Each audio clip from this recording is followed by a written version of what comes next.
जनवरी 2023 में उत्तराखंड के हल्द्वानी जिले में हल्द्वानी रेलवे स्टेशन के पास बनभूलपुरा इलाके में यहां एक खबर आती है कि बुलडोजर यहां पहुंचते हैं सरकार के कुछ फैसलों के बाद। लेकिन सरकार के फैसले से पहले कोर्ट का फैसला आता है कि बनभूलपुरा में जो वो जमीन है उस पर अतिक्रमण यहां पर किया हुआ है और उस जमीन का जो आधिकारिक अधिकार है वो रेलवे के पास है। लिहाजा रेलवे के यहां अर्जी को ध्यान में रखते हुए सुनवाई के बाद कोर्ट फैसला सुनाती है कि अतिक्रमण को हटाया जाएगा और उसके बाद जनवरी 2023 में उस क्षेत्र में बुलडोजर पहुंच जाते हैं अतिक्रमण को हटाने और वहां मौजूद तमाम घर और दुकानों को ध्वस्त करने। लेकिन तमाम लोग उस वक्त उसका पूरा विरोध प्रदर्शन करते हैं और फिर बीच में हस्तक्षेप करता है देश का सर्वोच्च न्यायालय और फिर आखिरकार उस वक्त अतिक्रमण को हटाने के हाई कोर्ट के फैसले पर यहां रोक लगा देता है। लेकिन एक बार फिर अब यह मामला उठ चुका है और बीती गुरुवार शाम उसी क्षेत्र में बनभूलपुरा के बुलडोजर फिर से पहुंच जाते हैं।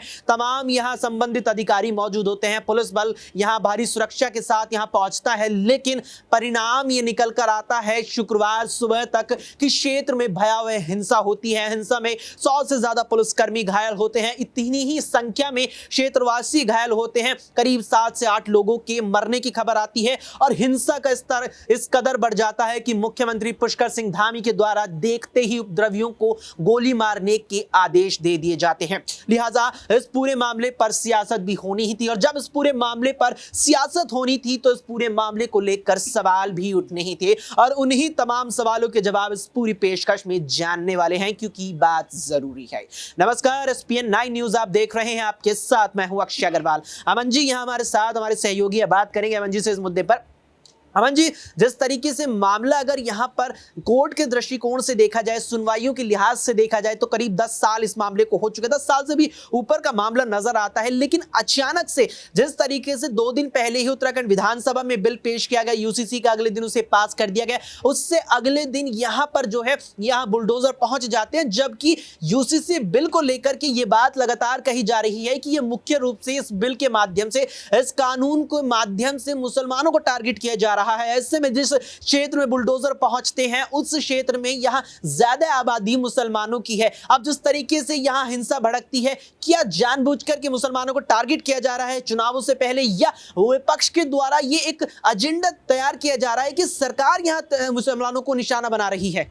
देखिए अक्षय, बिल्कुल इसमें 2 बातें हैं। पहली बात तो ये कि आपने शुरुआत में कहा कि मामला कोर्ट से आया है और जाहिर बात है कि कोर्ट का आदेश जो है वो सर्वोपरि होता है, सर्वमान्य होता है और सबको इसमें मानने में कोई आपत्ति भी नहीं होनी चाहिए। जाहिर बात है कि अगर कोर्ट ने आदेश दिया है तो उसका पालन होना चाहिए। लेकिन देखिए दूसरा इसमें महत्वपूर्ण पड़ाव आता है कि जैसे न्यायपालिका, उसके बाद जिस तरह सरकार का गठन जो कह सकते हैं काम आता है, उसमें क्या उन्होंने जो कह सकते हैं कि जो एक मजबूती होती है, एक जो परिपक्वता होती है, क्या वो दिखाने का प्रयास किया है? अगर नहीं किया है तो ऐसे में सवाल उठना उनके ऊपर लाजमी सी बात है, क्योंकि आप जो है कार्यपालिका को चला रहे हैं, आप जो है विधायिका को कहीं ना कहीं संचालन कर रहे हैं। ऐसे में आपके ऊपर जिम्मेवारी बनती है कि आप तमाम चीज़ों को बेहतर ढंग से चलाते हुए नजर आएँ। देखिए जिस तरह से हम देख रहे हैं कि जो जगह है ये बनभूलपुरा जो, और यहाँ पर जिस तरह की आबादी जो है, और बिल्कुल सही कहा आपने कि रेलवे के एकदम पास की ये ज़मीन है और पहले भी ये मामला निकल के सामने आया था कि जिस तरह के से यहाँ पे लोग रहते हैं वो ज़मीन रेलवे की है, इसको खाली की जानी चाहिए। कोर्ट की तरफ से हालांकि स्टे मिल गया, लेकिन उसके बावजूद भी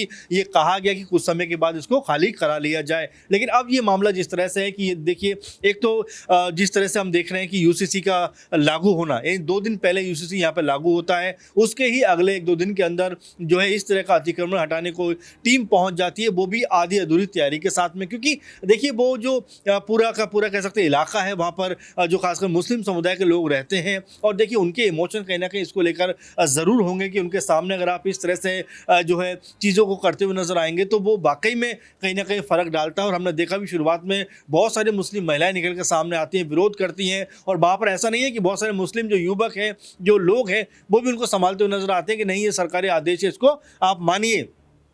इसके बाद में जिस तरह से जो एक कह सकते हैं कि जिम्मेदारी के साथ में इसको किया जाना चाहिए था, उसका अभाव यहाँ पर नज़र आता है। क्योंकि अक्षय, अगर यहाँ के जो जिम्मेदार लोग थे उनके साथ में अगर बैठक की जाती, उनके साथ में अगर बातचीत की जाती तो शायद ये मसला इतना बड़ा नहीं बनता। लेकिन इसमें जो कम्युनिकेशन गैप नज़र आ रहा है, क्योंकि वहाँ के जो लोग हैं ये बता रहे हैं कि उनको जो है खाली करने का वक्त भी नहीं दिया गया, आते ही तोड़फोड़ शुरू कर दी। इसको लेकर खासी नाराज़गी भी रही कि भाई चलिए कोर्ट का आदेश ये था, लेकिन क्या इसको सही ढंग से एप्लीकेबल किया गया? अखिलेश यादव ने यही बात कही कि जिस जिस तरह से 4-5 लोगों की इसमें मौत हुई, अपने आप में ये बेहद गंभीर मसला है, क्योंकि सरकार अपनी जवाबदेही से बच नहीं सकती, क्योंकि अब तक सिर्फ उपद्रवियों के बारे में बात हो रही है। देखिए, जो भी उपद्रव करता है उसको छोड़ा जाना नहीं चाहिए, चाहे वो मुस्लिम समुदाय से हो, चाहे वो हिंदू समुदाय से हो, या भी किसी भी समुदाय से हो, उसके ऊपर कार्रवाई होनी चाहिए, इसमें कोई दो राय नहीं है। लेकिन जिस तरह से ये प्रशासनिक जो फेलियर है, इसकी जिम्मेवारी आखिर कौन लेगा? क्योंकि मुख्यमंत्री जिस तरह की बात कर रहे हैं, जिस तरह के का फैसला वो करते हैं, वो अपने आप में सवालों के घेरे में है। डीएम जो है वंदना सिंह, जिस तरह से उन्होंने कहा कि भाई 30 तारीख तक वहाँ पर कोई पत्थर नहीं थे, तो आखिर आपने किस बिना पर ये बात कही कि आपने इसका पहले कोई चेक कराया था, कोई सर्वे कराया था, और फिर अगर आपको ये पता था कि पत्थर नहीं थे, तो जब टीम जाने वाली थी उस समय आपने सर्वे कराया कि वहाँ पर पत्थर है या नहीं है? तो एक तरीके से दोहरी जो बातचीत इसमें निकल कर सामने आ रही है, वो ये बता रही है कि कहीं ना कहीं शासन और प्रशासन के अंदर जो तालमेल होना चाहिए अक्षय, उसका मुझे यहाँ पर अभाव नजर आता है। क्योंकि लगातार वहाँ पर देखिए जिस तरह का माहौल बना, जिस तरह का लगातार कह सकते हैं कि लोगों के बीच में एक डर और खौफ का माहौल बना, क्योंकि वहाँ से बहुत सारे लोगों से मैंने भी संपर्क किया और बहुत सारी बातें हुई, उसमें ये पता चलता है कि पुलिस वाले बहुत बुरी तरह जख्मी हुए हैं, तमाम लोग इसमें जख्मी हुए हैं, तमाम लोगों की इसमें मौत भी हो गई है। तो ऐसे माहौल को बनाने की ज़रूरत क्या है? क्योंकि आप क्या सिर्फ जो है पूरे देश को क्या डर और एक भय के माहौल में चलाना चाहते हो? ये हिंदू मुस्लिम की बात नहीं है, असल में ये बात है कि आप जो है एक तरफा कार्रवाई करके कहीं ना कहीं ये साबित करना चाहते हो कि हम जो है बहुसंख्यक वोट अपने पाले में करना चाहते हैं। क्योंकि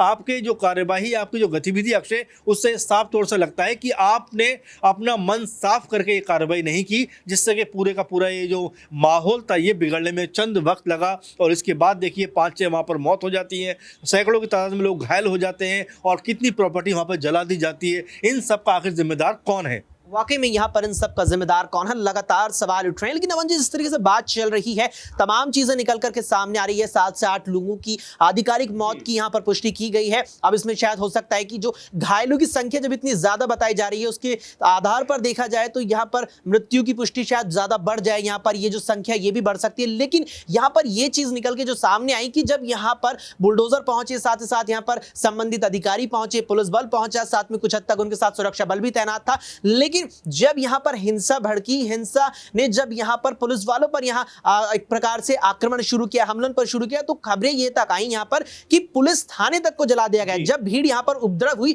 तो भीड़ पुलिस वालों के पीछे भागी, थाने में जाकर के करीब यहां पर पुलिस वाले छिपे और उस थाने तक को जलाने की कोशिश की गई। क्या अगर यहां पर कोर्ट के माध्यम से यह आदेश आया है और उस आदेश को सही तरीके से राज्य सरकार यहां लागू नहीं कर पाई, राज्य सरकार उसको सही तरीके से अमल में नहीं ला पाई, लेकिन क्या इस आधार पर इस तरीके से हम इस हिंसा को क्या हम जस्टिफाई कर रहे हैं? बिल्कुल नहीं कर रहे, जस्टिफाई करना भी नहीं चाहिए अक्षय, क्योंकि देखिए हिंसा कोई भी तबका करे, कोई भी इंसान करे, किसी को भी बर्दाश्त नहीं होगा।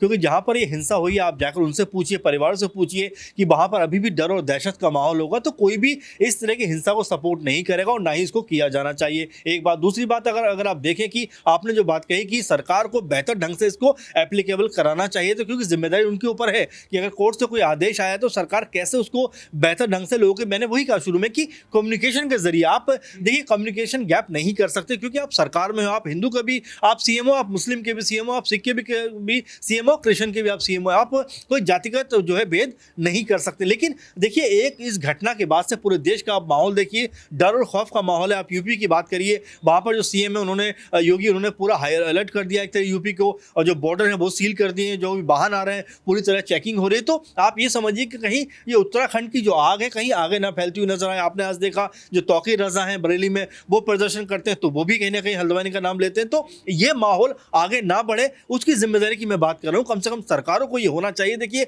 सब लोग आपके ही हैं, चाहे वो हिंदू है, मुस्लिम है, सिख है, ईसाई है, या तमाम और भी संप्रदाय के। कोई भी अगर डेथ होती है, कोई भी अगर मौत होती है, तो आपको भी उतना ही दुख होगा जितना किसी और को होगा। तो ऐसे में इस चीज़ को क्या बेहतर ढंग से किया जा सकता था, मेरा कहने का मतलब अक्सर ये है। और दूसरी बात की जो सीएम धामी है, उनको क्या ये जिम्मेदारी नहीं लेनी चाहिए थी कि आप सिर्फ उपद्रवियों की आप बात कर रहे हैं, लेकिन वो उपद्रव फैला कैसे वो कह सकते हैं कि इतने सारे लोग जमा हो गए तुरंत और इस तरह की कार्रवाई करते हुए नजर आए। आपने पुख्ता सुरक्षा का इंतजाम क्यों नहीं किए? क्योंकि देखिए कोर्ट का फैसला तो जाहिर सी बात है कि वो तो आपको मानना पड़ेगा, और ऐसी बात नहीं है कि ये पहली बार ऐसा हो रहा हो। अभी हम देखें तो दिल्ली में मेहरौली के अंदर एक मस्जिद को तोड़ दिया जाता है। तो ऐसी घटनाएं होती है, लेकिन उसको कैसे आप टैकल करते हो, ये होना मेरे ख्याल से अक्षय बेहद ज़रूरी है और बेहद सही तरीके से होना उससे भी ज़्यादा ज़रूरी है। बिल्कुल यहाँ पर जरूरी है कि सही तरीके से यहाँ फैसलों को अमल में लिया जाए। लेकिन अमन जी देखिए, जिस तरीके से इस मामले को धार्मिक एंगल दी जाने की कोशिश की जा रही है, लेकिन क्या ऐसा है कि जिन लोगों ने अतिक्रमण किया हुआ है, जिनको लेकर कहा जा रहा है कि अतिक्रमण करके ये उस क्षेत्र में रह रही हैं, क्या उसमें हिंदू नहीं होंगे?